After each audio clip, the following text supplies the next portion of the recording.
আমার শরীরে যে আঘাতগুলো রয়েছে এগুলো যদি আপনাদের দেখাইতে পারতাম তাহলে সবাই বুঝতেন। আমাদের মা বোন যারা আছেন বাংলাদেশে থাকেন তারা বিদেশ যায় না, দয়া কইরা প্রবাসে যায় না, বাংলাদেশে যাই হোক তাই নিয়ে থাকেন। দরকার পড়ে দিন আইনে একবেলা খান, তাও প্রবাসে যাওয়ার নাম নিয়েন না, আমার মতো নির্যাতিত হইেন না। আচ্ছা আপু, আপনি যেহেতু বললেন যে প্রবাসে গিয়ে নির্যাতনের শিকার হয়েছে, তো আপনি কতদিন প্রবাসে ছিলেন? 3 বছর। একটা রুমের ভিতরে আমাদের অনেক মেয়েদের আটকে রাখলো, পরে একটা বাড়িতে নিয়ে গেছে, নিয়ে যার যার বাড়িতে দিয়ে দিবে, আমাদের দিয়ে দিল, আর পাসপোর্ট আমার হাত থেকে কেড়ে নিয়ে গেছে। 3 বছরের মেয়াদ, 3 বছরের ভিতরে তো আমি আর আসতে পারবো না। ওই বাড়িতে মনে করেন যত কাজ আছে, যত ধরনের কাজ আছে, তো ওনাদের সব ধরনের কাজও আমি করতাম, আবার খাইতেও দিত না ঠিক মতো। আনার বাইরে ওনার ওয়াইফ যদি যখন ঘরে না থাকতো তখন মনে করেন আমাদের উপরে ঝাঁপায় পড়তো। প্রবাসে যে নির্যাতিত হয়েছি, আমি এই ক্যামেরার সামনে কেন আসছি জানেন? সবাইকে আমার মনের দুঃখের কথা বলার জন্য। মালয়েশিয়া যখন আমি থাকতাম এক বাড়িতে, আমাকে এত অত্যাচার করতো, এত মানসিক টর্চারিং করতো, ধারণার বাইরে। আমি এটা বলে প্রকাশ করতে পারতাম না। আমার শরীরে যে আঘাতগুলো রয়েছে এগুলো যদি আপনাদের দেখাইতে পারতাম তাহলে সবাই বুঝতেন। আমাদের মা বোন যারা আছেন বাংলাদেশে থাকেন তারা বিদেশ যায় না, দয়া কইরা প্রবাসে যায় না, বাংলাদেশে যাই হোক তাই নিয়ে থাকেন। দরকার পড়ে দিন আইনে একবেলা খান, তাও প্রবাসে যাওয়ার নাম নিয়েন না, আমার মতো নির্যাতিত হইেন না।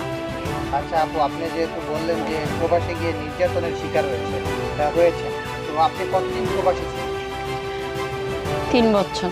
3 বছর প্রবাসে ছিলেন? জি। 3 বছরই কি আপনার সাথে নির্যাতনের এই ঘটনাটা ঘটেছে, নাকি হচ্ছে কিছু সময় ঘটেছে? কিছু সময় না, আমি যাওয়ার পর থেকেই মনে করেন আমার দালাল নিয়ে গেল, নেওয়া যাওয়ার পরে দালাল আমার হাতে পাসপোর্ট নিয়ে গেল, নেওয়ার পরে এলো একটা বাড়িতে নিয়ে, একটা রুমের ভিতরে আমাদের অনেক মেয়েদের আটকে রাখলো, পরে একটা বাড়িতে নিয়ে গেছে, নিয়ে যার বাড়িতে দিয়ে দিবে, আমাদের দিয়ে দিল, আর পাসপোর্ট আমার হাত থেকে কেড়ে নিয়ে গেছে। 3 বছরের মেয়াদ, 3 বছরের ভিতরে তো আমি আর আসতে পারবো না। ওই বাড়িতে মনে করেন যত কাজ আছে, যত ধরনের কাজ আছে, তো ওনাদের সব ধরনের কাজও আমি করতাম, আবার খাইতেও দিত না ঠিক মতো, খাওয়া দাওয়া কষ্ট, আর কাজের একটু 19-20 হলে আমার ধরে অত্যাচার করতো, অনেক মায়ের ধর করতো, শারীরিক নির্যাতন, মানসিক নির্যাতন যেটা বলে সব ধরনের অত্যাচার করতো। আচ্ছা, এরকম অনেক ঘটনা ঘটে, দেখা যাচ্ছে বাংলাদেশ থেকে অনেক বোনেরা আছে অসহায়, আর প্রবাসে যায় নিজের পরিবারকে একটু ভালো রাখার জন্য, সুখে রাখার জন্য। সেখানে গিয়ে যাচ্ছে অনেক সময় যে বাড়ির মালিক বা বাড়ির ছেলে বা বাড়ির যারা থাকে ছেলেরা, তারা নাকি গৃহ যারা মেয়েরা থাকে আর কি, যারা কাজ করার যে উদ্দেশ্যে যায়, তাদের উপর অমানবিক নির্যাতন করে, রাত হলে হাইনার মতন ঝাঁপিয়ে পড়ে। এরকম কোনো ঘটনা ঘটেছিল কিনা আপনার? জি, ঘুরছে। এরকম ঘটনা ওনাদের বাড়িতে যুবক ছেলেরা আছে, তারপর ওনার হাজব্যান্ডেরও একটু নজর খারাপ ছিল, মানে এতটাই অত্যাচার করতো ধারণার বাইরে। ওনার ওয়াইফ যদি যখন ঘরে না থাকতো তখন মনে করেন আমাদের উপরে ঝাঁপায় পড়তো, কোনো কথাই শুনতো না। আমি তো বাংলাদেশ থেকে গেছি, কিন্তু আমাদের ওই দেশের মধ্যেই অনেকে আছে ফিলিস্তিনি বলে যে ওরা ওইখানে কাজ করতো, আবার অনেকে ওনাদের বাড়ির কাজ শেষ ওনার মাপার বাড়ি, মার বাড়ি, তারপরে বোনের বাড়ি, এসব বাড়িতেও আমাদের কাজের জন্য পাঠাইতো, মানে বসে থাকতে দিত না। ওদের বাড়িও কাজ করতে হইতো, আত্মীয় স্বজনের বাড়ি যেও কাজ করতে হইতো, এরকম পরিস্থিতি এখানে। আচ্ছা, আপনার স্যালারি কত টাকা দিত? স্যালারি আপনার হচ্ছে হলো মাসে বাংলাদেশের টাকা হচ্ছে আপনার 40,000 টাকা। 40,000 টাকা? জি। আচ্ছা, এটা প্রতি মাসে দিত নাকি হচ্ছে স্যালারি নিয়েও ভুগি? না, স্যালারি তো আর সব মাসে দিত না, মাঝে মাঝে আপনার টাকা পুরা পেড হইতো না, মাঝে মাঝে আপনার 1 মাস 2.5 মাস এরকম পর পর দিত। যদি বাংলাদেশ থেকে ফোন আসতো, আমার বাড়ি থেকে ফোন দিত যে টাকা দরকার, এই সমস্যা, তখন টাকা পাঠাইতো, সহজে টাকা দিতে চাইতো না।